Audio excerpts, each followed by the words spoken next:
remember the gif of Roe Williams entering the locker room? It's one of my favorites. And he's celebrating after a win. Uh-huh. That walk he had, is entering their room. He was able to get low. Yeah, real low. That's Coach me. Roy still had some bend. We got a running backs coach. We got a linebackers coach. We have completed a coaching search. How about that?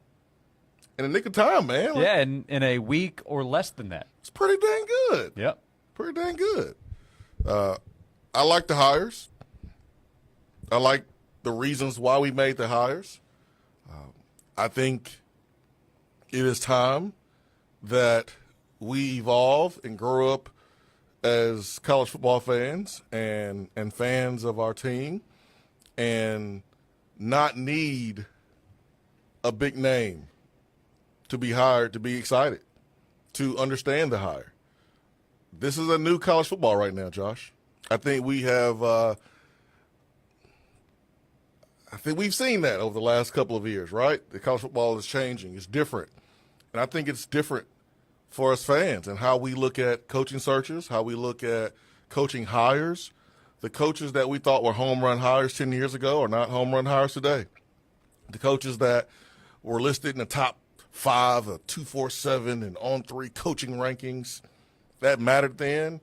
It doesn't matter today because NIL and transfer portal, coaches that were great recruiters back when I was coming out, even 10 years ago, 5 years ago, those coaches are not the same recruiters. They're not as good as they once were. So you need a new flavor. You need a new type of assistant coach to be able to thrive in this college football. And I think Josh Heupel understands that.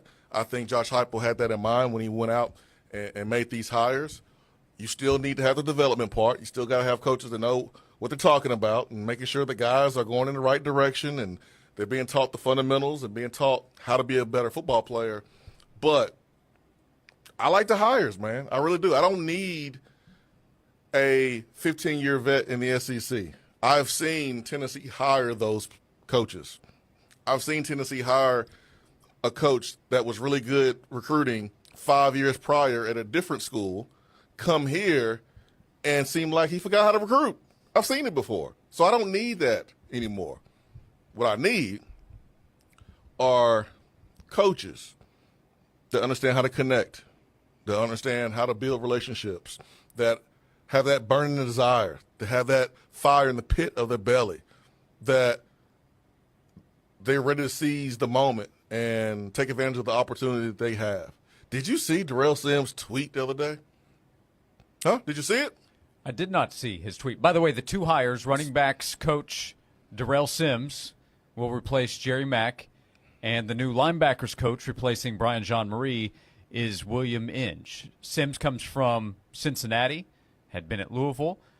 Inge comes from Washington with the plan to go to Alabama. No. He's coming from Alabama. He's coming from Alabama. He's coming from Alabama. Yeah. Okay. Yeah, Josh. Okay. Yeah, he comes from Alabama. He ain't coming from Washington. I was ready to be corrected if need be. I got you. On the travel I got path. your back, Josh. I got your back. Oh, yeah. I definitely have your back on that one, man. Okay, so those are the two coaching hires. Thank you for the context. Yeah, thank you. The Sims tweet, as you were discussing what Tennessee needs with the coaches and what they're getting here with these guys. Well, his tweet yesterday was, Lord, I thank you. You know what that means, Josh?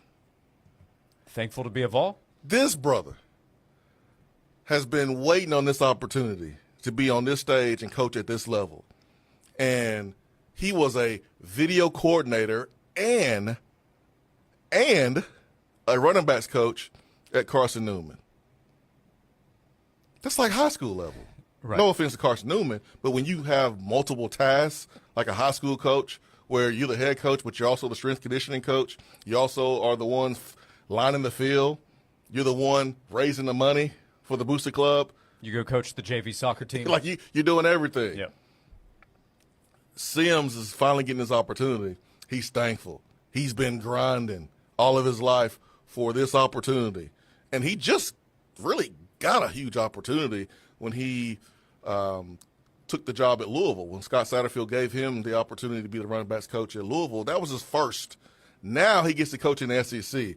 So my man Darrell Sims, he is ready. He is foaming at the mouth to prove that he's one of the best up-and-coming coaches in the country. Those are the coaches I want.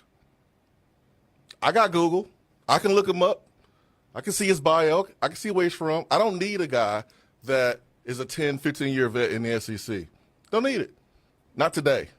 Not in today's college football. Because those dudes, quite frankly, Josh Ward, they're lazy. They've gotten lazy. They've gotten complacent. Nick Saban retiring.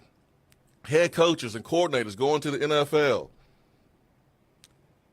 If college football today is running out Nick Saban, what do you think it's doing to the coaches who used to have a lot of success recruiting, who are your quote-unquote SEC godfathers or SEC legends or guys that have coached in this conference for a very, very long time? They don't have that same fire, man. They don't. They don't have the same hunger. So bring me new blood. I like it. That would be Darrell Sims, the new running backs coach.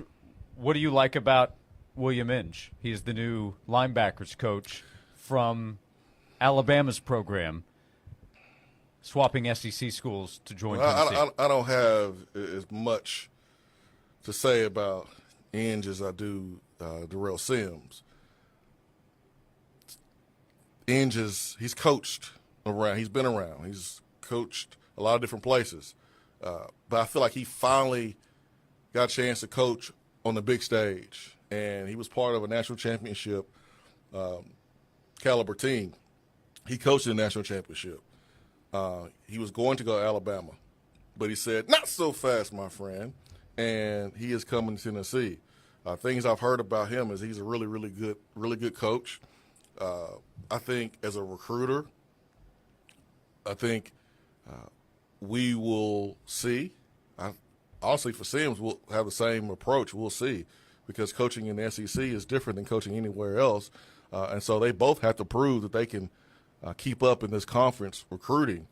But you have a guy in Inge who's coached longer, different parts of the country, and if he's handpicked by Tim Banks, then that means he's good. So let's go. I will say this about Darrell Sims. His offensive line in high school, because he was a running back in high school, he's from Union, South Carolina, and if you feel like that name feels familiar and that town feels familiar, sounds familiar, well, it maybe is. If you are someone that followed recruiting for the last 20 years, that is the hometown of former five-star tackle Eric Young. Well, Darrell Sims and Eric Young were high school teammates. Eric Young blocked for Darrell Sims. So how about that? Don't that make you feel old? Good, I'm glad. Honestly, it makes me feel really old. But yes, that is a good note. This is what I know about Darrell Sims, too. Uh-huh. Whoever named him has creativity. I like the spelling of the name. Kind of like a Y in Jayson. Yeah. Unique. I'm just saying. I pick up on the little things, Josh. DE''RAIL. Darrell Sims. Yes. I mean, it sounds the same way as Darrell Taylor. And we know the last thing Darrell Taylor had to say. That's exactly what Darrell Sims will be saying to his running backs. I do think we've heard from Darrell Taylor since what you're referencing, but that is what everybody remembers most fondly when it comes to Darrell Taylor. That's what Darrell Sims will be saying to his running backs before every game.